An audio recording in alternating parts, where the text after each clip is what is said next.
A visit to a friend's house. Dennis is my classmate. We are both in Form 4. He is new to our class along with a few other students. Their old schools only cater to classes up to the SERP level. So, after passing the examination, they were sent to our school.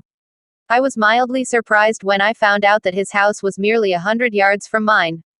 We both stay in the same housing estate, but our houses are not in the same row. Anyway, I promised to pay him a visit at his home as soon as an opportunity arose. The opportunity came one morning in school. A dignitary in the school board had just passed away and we were all asked to go home immediately.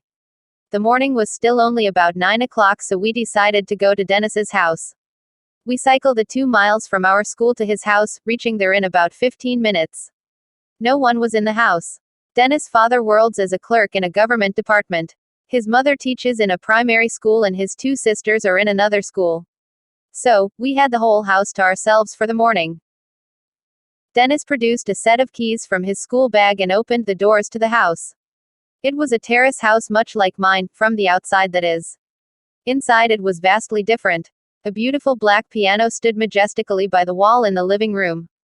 Beside it was some armchairs and a coffee table, typical of the furniture found in most houses. The windows were tastefully decorated with curtains and part of the floor was carpeted. On the whole, the living room had a comfortable feel to it. It spoke to the people who used it. I sat down on a chair and soaked in the warm, gentle atmosphere surrounding me. In my reverie, I did not notice that Dennis had brought me a drink.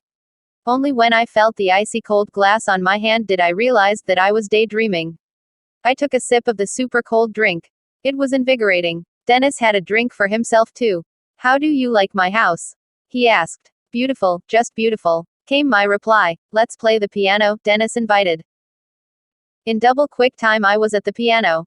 I had never played on a piano before and I seized the opportunity. Alas, only terrible sounds emerged from my efforts. So very quickly I got tired of the whole thing and asked Dennis to take over. Ah, what beautiful music he could make. It was a pleasure to hear the crisp, clear notes filling the living room and to see his fingers gracefully gliding up and down the keys in harmony. So, I sank deep into an armchair and let the music work its charm. For a second time, I became lost in the comfort of the room.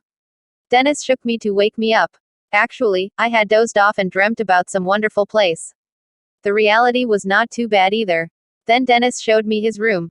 As neat and tidy the living room was, Dennis' room was the complete opposite. It was even worse than my room. I suppose that boys will be boys and a boy's room will be a boy's room.